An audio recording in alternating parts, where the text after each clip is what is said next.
tidur bersama. Lihat dia, tersenyum seperti orang bodoh. Seharian ini aku sudah mengerjainya habis-habisan. Tapi sekarang dia masih menonton TV sambil tertawa seperti orang gila. Sial, sebenarnya apa yang aku lakukan seharian ini? Aku pura-pura sakit hanya untuk puas mengerjainya. Saga mendedahkan kepalanya, mengacak rambutnya sendiri. Hari ini Helena kembali, wanita yang dulu pernah mengisi kehidupannya. Karena kembalinya wanita itu membuat pikirannya campur aduk. Ada penasaran yang menggelitik hatinya, namun tertutup dengan ego yang jauh lebih besar. Membuatnya bukannya pergi menemuinya, malah main rumah-rumahan dan asik mengerjai Dania. Aku malah asik dengannya sampai melupakan apa yang membuatku malas keluar rumah hari ini. Lihat itu, dia tersenyum lagi. Kurang ajar, dia bahkan tidak pernah tersenyum setulus itu padaku. Bisa-bisanya dia tersenyum begitu saat nonton TV. Dania, panggilnya keras. Ya, tadi dia menyebut nama aku kan? Dania segera beranjak dari kursi menuju tempat tidur. Apa ada yang Anda butuhkan lagi, Tuan? Sampai kapan kau akan pura-pura sakit? Duduk, kakiku sakit. Apa? Lagi? Kalau kau sesuka itu dipijat, panggil tukang urut profesional sana. Dania duduk dan mulai memijat kaki Saga di pangkuannya. Kamu sedang apa? Menunjuk kursi sofa yang tadi dia duduki. Nonton TV? Nonton apa? Bertanya lagi. Lawakan. Sial, kenapa menjawab pendek-pendek begitu, hah? Aku kan jadi bingung harus bertanya apa lagi. Kau tidak senang merawatku hari ini? Nada bicaranya sudah mulai kesal. Bagaimana mungkin saya tidak senang, Tuan? Ini sudah merupakan kehormatan sebagai istri Anda. Baguslah kalau kau tahu, tidak sembarang orang bisa menyentuhku walaupun mereka ingin. Dan dia mengeraskan pijatannya. Kau sudah gila ya? Kau mau mematahkan kakiku? Maaf, Tuan, kalau seperti ini sudah pas kan? Minggir, pijatanmu sama sekali tidak enak. Pergi ke sekolah memijat sana biar tanganmu bisa berguna. Dania diam saja, berpikir kalau itu hanya gurauan. Tidak menjawab. Dia terkejut karena ternyata Saga serius. Baik Tuan, saya akan ikut kursus memijat. Matikan TV berisik itu, aku mau tidur. Saga sudah menarik selimutnya. Baik. Dania geleng kepala, pusing sendiri tidak bisa menebak suasana hati laki-laki di hadapannya.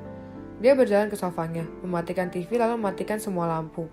Sial, karena hari ini aku harus melayaninya sampai aku tidak bisa bicara dengan orang lain. Aku ingin bicara dengan sama manusia.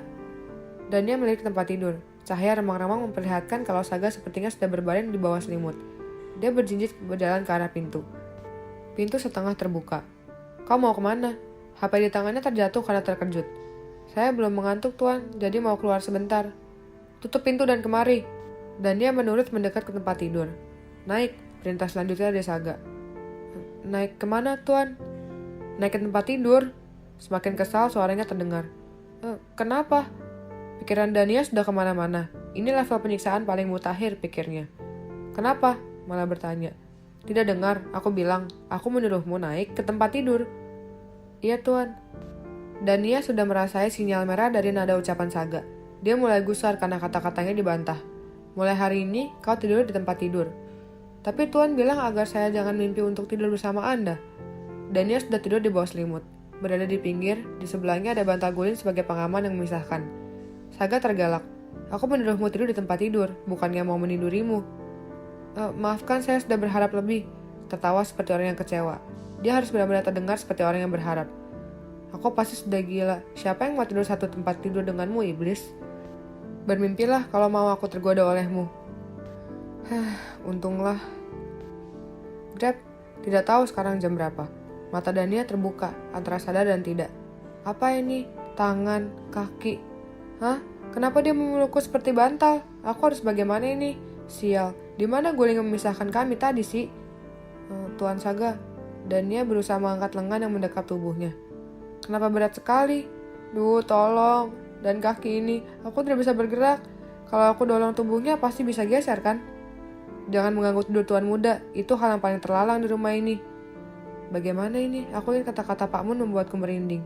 Kalau aku mendorongnya dan dia bangun lalu dia murka bagaimana? Baiklah, terserah.